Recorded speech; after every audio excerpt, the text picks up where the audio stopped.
오늘은 교회력으로 종려 주일입니다.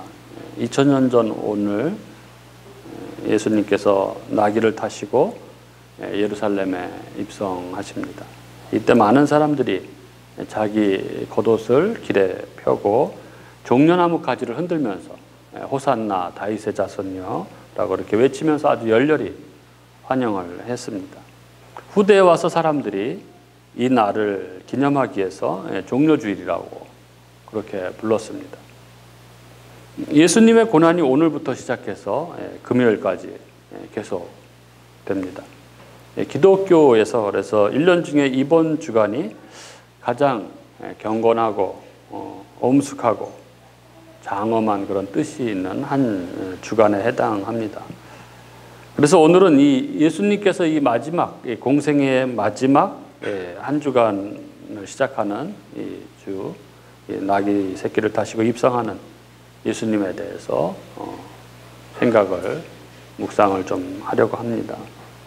오늘 이 말씀을 우리가 함께 나눌 때에 주의 은혜가 우리들 가운데 충만하기를 그렇게 간절히 바라봅니다. 본문을 살펴보도록 하겠습니다. 본문 1절에 보면은 이렇게 되어 있죠. 그들이 예루살렘에 가까이 와서 감람산 벳바게와 베다니에 이르렀을 때에 예수께서 제자 중 둘을 보내시며 이렇게 되어 있습니다. 그들이 예루살렘에 가까이 왔다 이렇게 되어 있죠. 그들은 누구겠습니까? 예수님 일행이죠. 예수님과 제자들 그리고 그들을 따르는 일부 사람들이죠. 그들이 갈릴리를 출발해서 요단강을 건너서 베레아 지역을 통과하고 다시 요단강을 건너서 여리고를 지나서 예루살렘 이제 거의 가까이 왔습니다. 감람산 이 벳바게와 베다니에 이르렀습니다. 여기 이 감람산은 이 예루살렘 바로 근처죠. 예루살렘 동쪽에 있는 해발 800m 정도 되는 산이죠. 당시에 예수님 당시에도 이 감람산이라고 이렇게 불렸던 것처럼 감람나무, 올리브나무 숲으로 이렇게 우거진 그런 산이었다고 합니다. 지금도 가보면은 오래된 감람나무들이 많이 있습니다. 이 감람산은 예수님이 승천하신 장소이죠. 그리고 스가랴서 14장 4절에 보면 메시아가 나중에 예수님이 재림하는 곳으로 그렇게 기록되어 있는 곳이기도 합니다. 그래서 이 감람산에 가보면은 공동묘지가 굉장히 많습니다.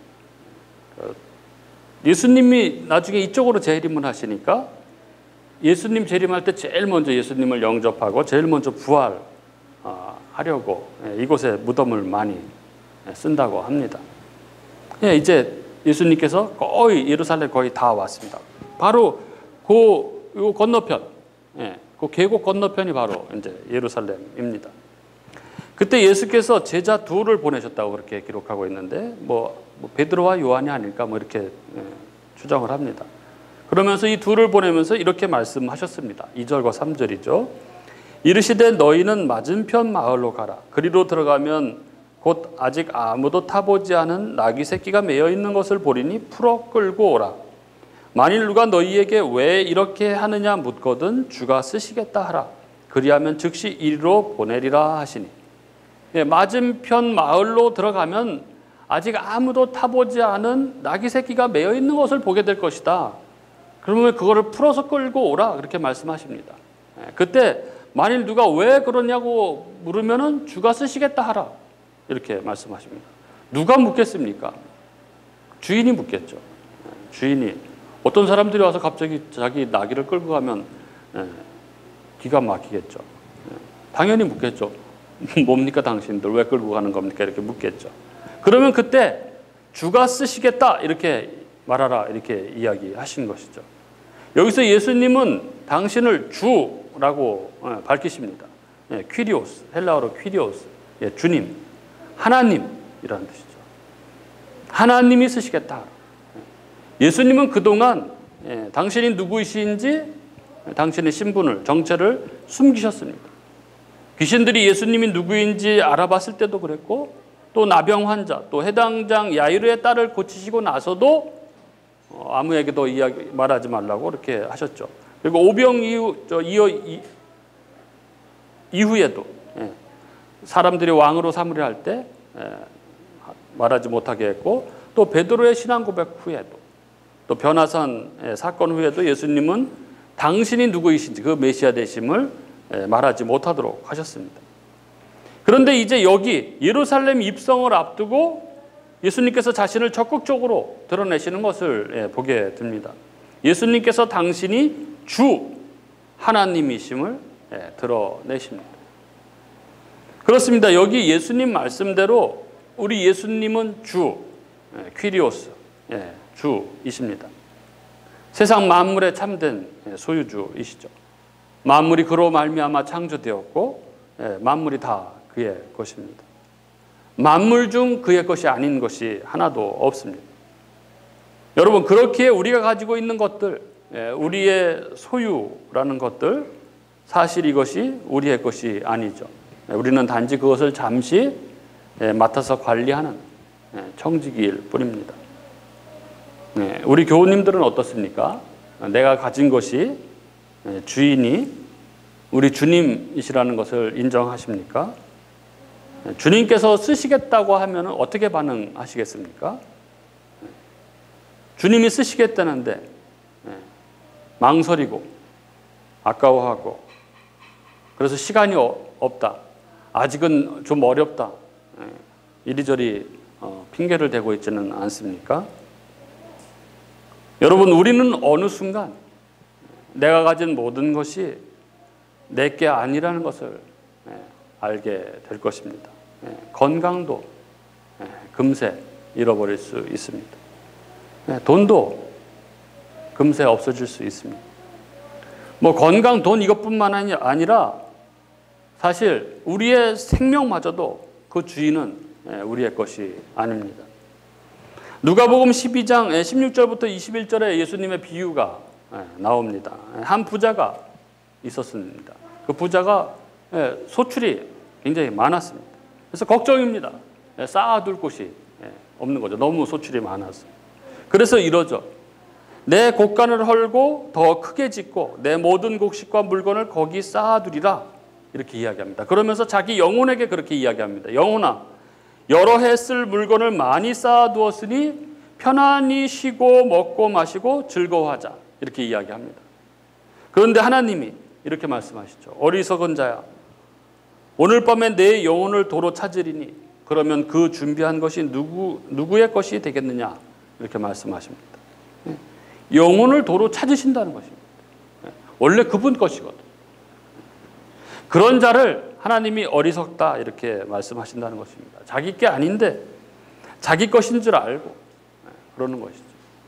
자기가 움켜쥐고 주인이 쓰자고 하는데 이리 핑계대고 저리 핑계대고 그런 사람들을 우리 주님께서는 어리석다, 하나님께서는 어리석다, 이렇게 말씀하신다는 것입니다. 내가 가지고 있는 모든 것의 주인은 내가 아니고 바로 우리 주님이십니다. 그분은 언제든지 당신 것을 가지고 가실 수 있는 분이십니다. 그래서 사실 우리는 늘 준비되어 있어야 하는 거죠. 주님께서 당신 것을 달라고 하시면은 바로 내어드려야 합니다. 우리의 몸도, 우리의 재정도, 우리의 시간도 바로 순종해서 내어드려야 합니다.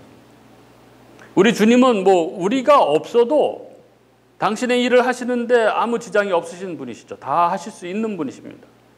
뭐가 부족해서 우리의 것을 쓰시겠다고 하시는 것이 아닙니다. 그럼에도 주님이 우리를 사용하시는 이유는 우리를 주님의 일에, 주님의 영광에 동참하도록 하시기 위한 것이죠. 사실 그게 복인 것이죠. 여기서 우리는 이 만유의 주, 우리 주님께서 스스로 당신이 가셔야 할 그 십자가의 길, 그 고난과 죽음의 길을 당신 스스로 준비하시고 주도적으로 그 길을 준비하시고 가시는 것을 보게 됩니다. 이어 4절부터 7절입니다. 먼저 4절부터 6절을 보면 예수님 말씀대로 제자들이 가보니까 그대로였습니다. 건너편 마을에 가보니 말씀하신 대로 나귀 새끼가 있었고, 그래서 그것을 풀어서 가져오려고 합니다. 그러자 주인이 왜 그러냐고 물었습니다. 그래서 주께서 쓰시겠다 이렇게 말씀하자, 그렇게 이야기하자, 가져가라, 즉시 허락을 합니다. 여러분, 이 광경, 이 부분 한번 생각을 한번 해보셨습니까? 여러분, 이 부분 어떻습니까? 너무나 엉뚱해 보이기도 하고, 뭐 좀 생뚱맞기도 하고, 뭐 바보들의 아무 말 대잔치도 아니고, 너무나 좀 기이한 일 아닙니까? 그러면 이 일이 의미하는 바가 무엇이겠습니까? 성경이 이걸 통해서 이야기하려고 하는 것이 무엇일까요? 그건 바로 우리 주님은 그 하신 말씀을 반드시 이루시는 분이시라는 것입니다. 주님은 말씀하시면 그것을 반드시 이루십니다. 그래서 우리는 이 주님이 말씀하시면 우리는 순종하면 되는 것이죠. 그러면 주님이 반드시 이루시는 것을 경험하게 됩니다. 말씀에 순종할 때 우리는 그분이 이루시는 것을, 그분이 하나님이시라는 것을, 그리고 그분이 선하시고 신실하신 분이시라는 것을 경험하는 그런 축복을 누리게 됩니다. 아브라함이 그랬습니다.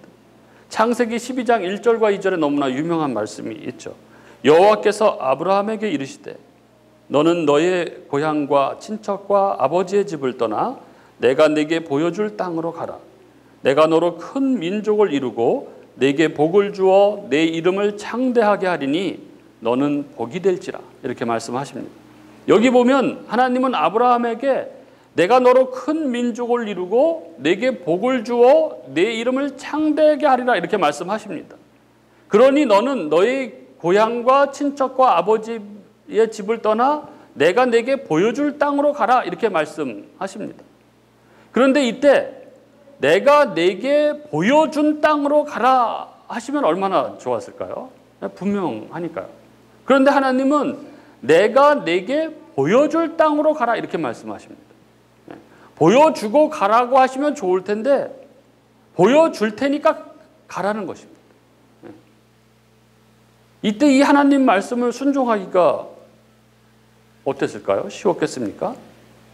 아브라함의 시대, 이 족장 시대에는 자기 부족을 떠난다는 것은 목숨을 버리는 것과 마찬가지죠. 목숨을 건 그런 일입니다. 그런데 아브라함이 순종하고 떠납니다. 히브리서에 보면은 아브라함이 갈 바를 알지 못하고 떠났다고 그렇게 기록되어 있습니다. 그가 하나님 말씀을 믿고 그 믿음으로 하나님 말씀대로 떠난 것입니다. 그리고 하나님은 이 아브라함의 삶에 함께 하시며 그 하신 약속을 이루어 가시죠. 결국 아브라함은 그의 삶을 통해서 하나님이 그의 말씀을 이루신다는 것을, 그분이 선하시고 신실한 분이시라는 것을 경험하게, 확인하게 되는 것입니다. 결국 그가 복의 근원이 되는 것이죠. 여러분, 하나님은 우리에게 분명하게 말씀하십니다. 설교를 통해서 또는 우리 개인이 성경을 묵상할 때 우리에게 말씀하십니다. 그때 우리는 믿음으로 순종해야 합니다. 그 말씀을 신뢰하고 그 말씀대로 행해야 합니다. 그래서 우리가 믿음의 발걸음을 내디딜 때 우리는 그분의 놀라운 계획을, 그분이 그 말씀을 성취하시는 것을, 이루시는 것을 경험하게 되는 것이죠. 여기 제자들을 한번 보십시오. 이들은 남의 나귀 새끼를 훔친다고 자칫하면 맞아 죽기 십상인 그런 상황인데 그들은 그 예수님의 말씀에 순종했습니다. 그리고 여기 이 나귀 주인, 그는 제자들에게 전해들은 예수님 말씀에 주께서 쓰시겠다 하라 그 말씀에 순종합니다. 자기의 가장 소중한 것일지도 모를 이 나귀를 내어주는 것이죠. 그리고 그들은 예수님의 말씀이 성취되는 것을 경험하게 되는 것입니다. 그리고 영광스러운 이 주님께 귀하게 사용되게 되는 것이죠. 그리고 7절, 제자들이 나귀 새끼 위에 자기들의 겉옷을 얹어놓고 예수께서 나귀를 타셨습니다. 나귀 새끼를 타신 예수님, 오늘 설교 제목이기도 합니다. 예수님이 나귀 새끼에 타셨습니다. 이는 예수님께서 걸으시기가 힘들으셔서, 피곤하셔서 나귀를 타신 게 아닙니다. 앞서 4절부터 6절에 말씀하시고 그 말씀을 이루시는 분이시라는 것을 우리가 보았습니다. 이것은 마가가 이 7절을 강조하기 위해서 기록한 것인지도 모르겠습니다. 그 하나님, 말씀을 반드시 이루시는 하나님이 여기 구약의 스가랴 선지자를 통하여 하신 말씀을 역사 가운데 성취하시는 것이죠. 스가랴는 장차 올 메시아에 대해서 스가랴서 9장 9절에 아주 구체적으로 예언했습니다. 시온의 따라 크게 기뻐할지어다. 예루살렘에 따라 즐거이 부를지어다.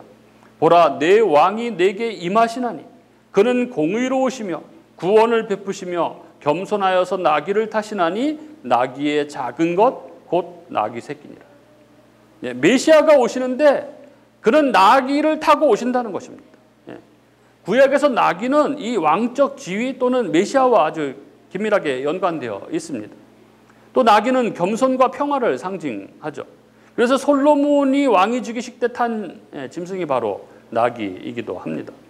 즉 메시아는 이 나귀 새끼를 타고 오는데 이는 그가 겸손의 왕으로 오신다는 것입니다. 그렇게 하나님의 말씀대로 지금 왕이 임하고 계십니다. 우리가 1절에서 3절에 살펴본 대로 주, 곧 만왕의 왕, 만유의 주, 그 왕이 예루살렘에 입성하십니다. 그런데 나귀 새끼를 타시고 겸손의 왕으로 입성을 하고 계시는 것입니다. 이에 8절에서 10절 이 왕, 겸손의 왕, 이 메시아의 입성을 환호하는 이 군중들의 모습이 그려집니다. 8절부터 10절 이렇죠. 많은 사람들은 자기들의 겉옷을 또 다른 이들은 들에서 벤 나뭇가지를 길에 펴며 앞에서 가고 뒤에서 따르는 자들이 소리 지르되 호산나 찬송하리로다 주의 이름으로 오시는 이여 찬송하리로다 오는 우리 조상 다윗의 나라여 가장 높은 곳에서 호산나 하더라. 여기 많은 사람들이 겉옷과 벤나무 가지를 길에 펴니다. 여기 많은 사람들이라고 이렇게 기록되어 있는데 요한복음 12장 12절에 보면 명절에 온 큰 무리라고 이렇게 기록되어 있습니다. 여기 많은 사람들, 이들은 유월절을 지내기 위해서 예루살렘에 와 있던 이 디아스포라 이 유대인들을 이야기하는 것이죠. 세계 각국에서 모여든 유대인들입니다. 유대인들에게 이 예루살렘 이 방문은 그의 일생에서 가장 큰 소원 중에 하나였던 것이죠. 특히 그들의 이 명절 중 가장 큰 명절인 이 유월절은 그들이 가장 예루살렘을 방문하는 선호했던 시기이기도 합니다. 학자들에 의하면 이 유월절 행사 기간 중에 예루살렘에는 200만 명 이상의 유대인들이 모였다고 합니다. 그 당시에 예루살렘의 인구가 한 10만 정도 됐다고 하는데 그 200만 정도의 사람들이 모였다니까 엄청 모인 거죠. 그 유대학 역사학자 요세푸스의 증언에 의하면 6월절에 270만이 모였다. 뭐 이런 기록이 있습니다. 그들이 지금 6월절에 앞서 예루살렘에 운집부를 하고 있었던 것이죠. 그래서 예수님께서 입성할 당시에 예루살렘은 정말 인산인해였습니다. 그리고 그 많은 사람들 중에 상당수가 예수님의 입성을 환호하고 막 이렇게 했던 것이라고 생각이 되는 거죠. 그렇게 보면 이 환영하는 인파가 굉장히 많았을 것이라는 그런 짐작이 됩니다. 그렇다면 왜 그렇게 많은 사람들이 이 예수님의 예루살렘 입성을 이렇게 환호했을까요? 이는 그들이 입성하는 예수님께 취한 행동들을 통해서 미루어 짐작할 수 있습니다. 8절에 보면 많은 사람들이 자기의 겉옷을 또 다른 이들은 들에서 벤 나뭇가지를 길에 펴며 이렇게 되어 있죠. 여기서 먼저 이 많은 사람들이 자기들의 겉옷을 길에 폈다고 이렇게 되어 있습니다. 이렇게 길에 겉옷을 펴는 것은 왕에 대한 충성을 나타내는 표현입니다. 구약에 이 예후가 왕이 될 때 이런 표현들이 성경에 기록되어 있습니다. 왕하 9장 13절에 보면 무리가 각각 자기의 옷을 급히 가져다가 섬돌 위 곧 예후의 밑에 깔고 나팔을 불며 이르되 예후는 왕이라 하니라. 이런 기록이 있습니다. 그리고 또 다른 이들은 들에서 벤 나뭇가지를 길에 폈다 이렇게 기록하고 있죠. 요한복음에 의하면 여기 나뭇가지가 종려나뭇가지입니다. 요한복음 12장 13절에 보면 종려나무 가지를 가지고 맞으러 나가 외치되 호산나 찬송하리로다 주의 이름으로 오시는 이 곧 이스라엘의 왕이시여 하더라.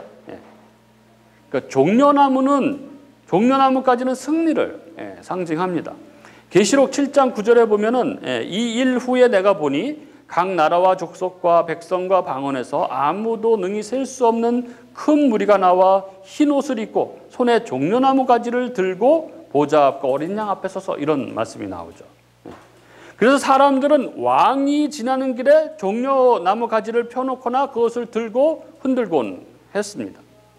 결국 여기 이 예루살렘에 입성하는 예수님을 향해서 많은 사람들이 자기들의 겉옷을 또 다른 이들은 들에서 벤 나뭇가지를 폈다는 것은 그들이 지금 예수님을 왕으로 영접하고 있다는 것을 보여주고 있는 것입니다. 그리고 9절 10절 이렇죠. 앞에서 가고 뒤에서 따르는 자들이 소리 지르되 호산나 찬송하리로다 주의 이름으로 오시는 여 찬송하리로다 오는 우리 조상 다윗의 나라여 가장 높은 곳에서 호산나 하더라. 이들의 이 찬양은 시편 118편 25절 26절에 나오는 그런 찬송이죠. 시편 113편부터 118편을 할렐 시편이라고 이렇게 부릅니다. 이 할렐 시편은 6월절 축제 기간에 정기적으로 낭송되었던 그런 시입니다. 6월절은 원래 이스라엘이 애굽의 압제에서 이 탈출한 것을 기념하는 그런 절기죠. 그런데 이스라엘이 이 바벨론의 침공으로 멸망을 당하고 그래서 나라 없는 서름 속에서 온 이방 땅에서 흩어져 살게 된 이유, 그리고 로마의 압제를 계속해서 받아오던 이 유대인들에게 있어서 이 6월절은 이제 이스라엘의 해방을 다시 대망하는 그런 절기가 되어 있었던 것입니다. 따라서 이 6월절에 낭송되었던 이 시편들의 내용은 이 예루살렘 이 순례객들에게는 너무나 익숙한 그런 노래였습니다. 그리고 그들은 이 시편에 이들의 그 간절한 소망을 담아서 지금 외치며 그렇게 환호하고 있는 것입니다. 그들이 지금 예수님을 향해서 환호하고 있습니다. 호산나, 우리를 구원하소서. 주의 이름으로 오시는 이여, 메시아여, 우리 조상 다윗의 나라여 가장 높은 곳에서 호산나 하더라. 이거는 가장 높은 곳에 계신 하나님이여 이제 다윗의 왕국을 회복하셔서 우리를 구원하소서. 이런 이야기입니다. 많은 사람들이 지금 예수님을 왕으로 이스라엘을 이 로마의 압제로부터 구원할 메시아로 그렇게 환호하면서 환영하고 있는 것입니다. 우리의 왕으로 오시는 당신을 환영합니다. 당신을 이 로마의 압제로부터 우리를 해방시키실 메시아로 우리가 환영합니다. 예루살렘에 입성하셔서 이 다윗의 무너진 왕조를 회복하시고 이스라엘의 영광을 회복시켜 주옵소서. 이렇게 지금 찬송하고 있는 것입니다. 이들은 예수님이 이제 예루살렘에 입성하시니까 이제 그분이 곧 로마를 무찌르고 왕위에 올라서 이스라엘을 해방시켜 줄 것이라고 그렇게 생각했던 것입니다. 이것이 많은 사람들이 예루살렘에 입성하는 예수님을 향해서 호산나 부르며 그를 환호했던 이유입니다. 우리는 이 장면을 영화나 영상들을 통해서 많이 보았을 것입니다. 그 많은 사람들이 막 밀고 당기고 하면서 종려나무가지를 흔들면서 예수님을 향해서 호산나 다윗의 자손이야 하면서 막 요란하게 환호하는 것을 보았을 것입니다. 그런데 우리는 여기서 한 가지 생각해 볼 것이 있습니다. 이 환영 인파를 맞이하는, 이 환영 인파를 지나는 우리 예수님의 심정은 어땠을까요? 여러분 어떻겠습니까? 예수님이? 우리는 이 일이 있은 지 며칠이 지나지 않아서 이 호산나를 외쳤던 이 사람들이 예수님을 십자가에 못 박으라고 소리치는 그 광란의 대중이 되었다는 것을 우리는 다 알고 있습니다. 그들은 이렇게 열광적으로 예수님을 당신이 우리의 왕이라고 이렇게 외치면서 환호했지만 불과 며칠도 되지 않아서 그들이 다 돌변하고 말았다는 것을 우리는 알고 있습니다. 왜 그랬을까요? 그들은 왜 그렇게 돌변했을까요? 분노의 크기는 기대의 크기에 비례하는 법이죠. 그들은 예수님이 자신들을 그 지긋지긋한 비루한 삶으로부터 건져줄, 그래서 그들 삶의 부귀영화를 가져다 줄 그런 왕으로 기대를 했습니다. 그리고 그분이 나귀 새끼를 타고 입성하시던 날, 이제 그날이 드디어 왔다. 드디어 우리에게 해방의 날이 왔다. 그런 기대로 가득했던 것이죠. 그런데 그분은 그런 분이 아니었습니다. 이스라엘을 해방시키기는커녕 그분에게는 그러한 힘이 없으셨습니다. 그들이 보기에 힘없이 잡히셔서 빌라도 앞에 끌려 나와 있는 것이죠. 그분은 그들이 기대했던 왕, 그런 메시아가 아니었습니다. 그리고 그렇게 그들의 기대가 좌초되고 말자 그들은 순식간에 폭도로 변해버리고 만 것입니다. 우리 주님께서는 지금 이들이 이 예루살렘에 이 입성하는 당신을 향해서 이렇게 호산나를 외치면서 옷을 길에 펴고 종려나무가지를 흔들면서 당신을 환호하고 있을 때 그들의 이 환호, 그들의 이 환영이 하나님인 당신을 사랑해서 외치는 그런 외침이 아니라는 것을 우리 주님은 다 아셨습니다. 그들의 이 환영이 그 모든 고통의 근원인 그들의 죄의 문제를 해결하기 위해서 오신 그 왕을 환영하고 있는 그 환영이 아니라는 것을 예수님께서는 아셨습니다. 그들은 자기들의 이 땅에서의 문제, 이 삶의 자기들 삶의 그 고통의 문제, 그래서 자기들의 고통을 끝내고 자기들의 삶을 풍요로운 삶으로 그런 세상으로 만들어줄 것이라고 생각했기 때문에 그렇게 열렬히 환영하고 있다는 사실을 우리 주님께서는 다 알고 계셨습니다. 우리 주님이 누구십니까? 우리 주님은 전지전능하신 하나님. 우리 주님은 바로 하나님이시죠. 그분은 모든 것을, 사람의 중심을 아시는 분이십니다. 그걸 다 아시는 그분이 지금 이 무리들의 환영을 받으며 입성을 하고 계신 것입니다. 우리도 살다 보면 상대방이 나를 속이고 있다는 것을 알면서도 그 사람을 만날 때가 있죠. 그가 겉으로는 웃으면서 말을 하지만 그가 거짓말을 하고 있다는 것을 알고 만날 때가 있습니다. 그러면 어떻습니까? 그 사람의 그 가식, 그 얼마나 가증스럽습니까? 꼴도 보기 싫은 것이죠.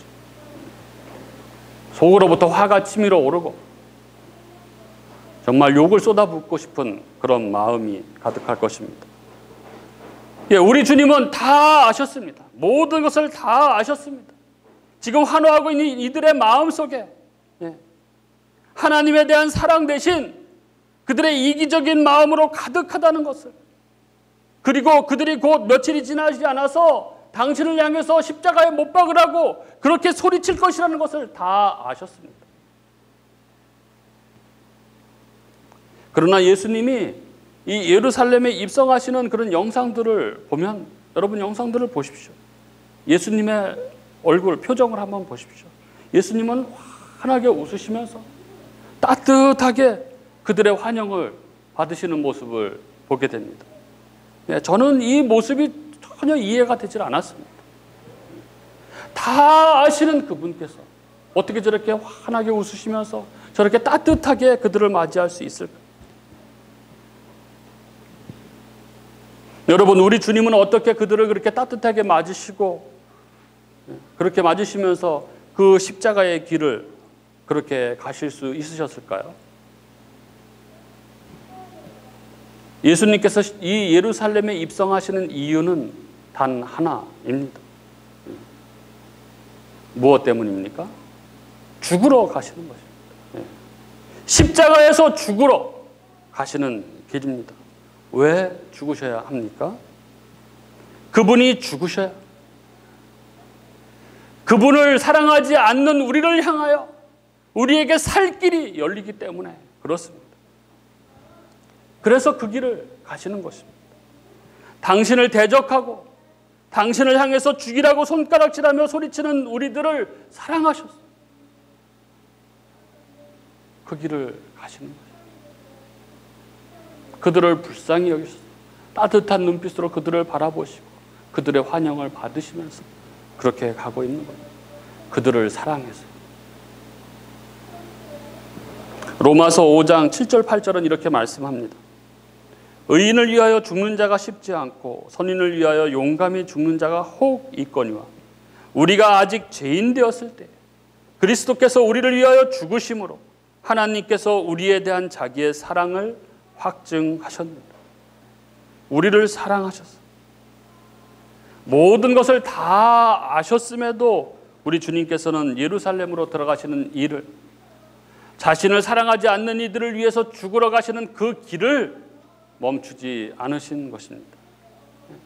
우리를 사랑하셔서 당신의 모든 것을 다 내어 주신 것이죠. 요즘 가끔 요 옆에, 여기 바로 옆에 공터가 있지 않습니까? 옆에 의자들이 있고 화장실 가기 전에 한 3번을 본 것 같습니다. 그래서 어떤 분, 택배하시는 분, 딱 봐도 택배하시는 것 같은데 거기서 꼭 검은 봉지에 김밥이 있고 생수병 있고 다른 데 쳐다보지도 않습니다. 지나다니는 사람들이 있는데 그냥 시선을 그냥 고정하고 그냥 먹고 있는 거죠. 얼른 먹고 일을 하려고 하는 것 같아요. 너무 좀 안쓰러워서 우리 여기 오셔서 드시라고 얘기할까 하다가 불편해하실 것 같아서 그냥 두고 했는데 벌써 몇 번을 봤습니다. 몇 번을 봤는데 볼 때마다 마음이 좀 그래요. 제가 그분을 볼 때마다 마음이 그런 이유가 또 있습니다. 딱 그때도 지금 이맘때였어요. 계절이.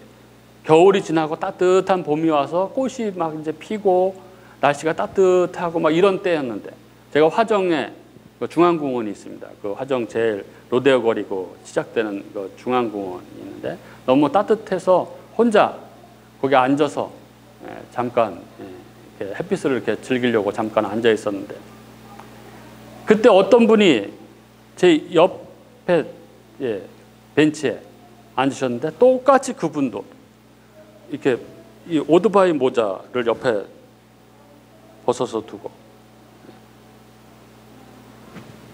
그 오토바이 타시는 분들이 입는 그 복장, 든든한 복장을 입으시고 똑같이 그 검은 봉지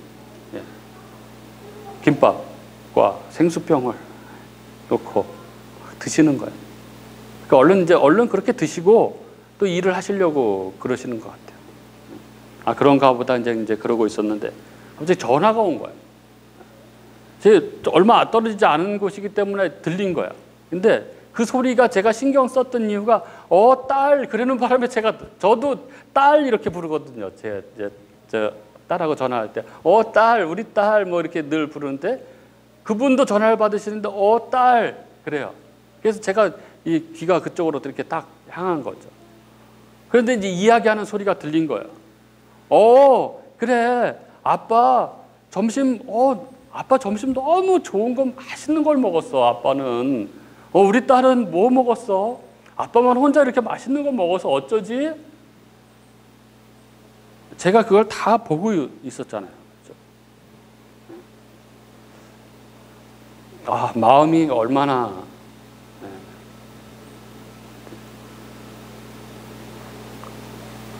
우리 하나님의 사랑이 이런 것이 아닌가 이런 생각을 합니다. 다 주시는 거죠. 당신의 모든 것을 사랑하는 자녀를 위해서 다 그렇게 희생하는 거죠. 그래서 우리 주님이 그들의 마음을 다 아시면서도 이렇게 이 고난의 길을 이렇게 가고 계신 것입니다. 나귀 새끼를 타시고 그들의 환영하는 그 인파 속을 그렇게 가고 계신 것입니다. 오늘부터 고난주간이 시작됩니다. 우리들 마음속에 이 예수님의 모습이 깊이 각인되었으면 좋겠습니다. 만유의 주, 창조주이시고 모든 만물을 창조하신 그 하나님께서 우리를 사랑하셔서 우리를 이 죄로부터 구원하시기 위해서 이 땅에 오셔서 그 십자가의 길을 가심으로 우리가 살 길을 활짝 열으신 그 하나님, 그분이 그 고난의 길을, 그 십자가의 길을 마지막 공생의 일주일 한 주간을 가시는 것을 우리가 깊이 묵상하며 그리고 그 고난에 참여하며 우리에게 새 생명을 주신 그 주님의 은혜에 감사하는 그런 한 주간이 될 수 있기를 바라겠습니다.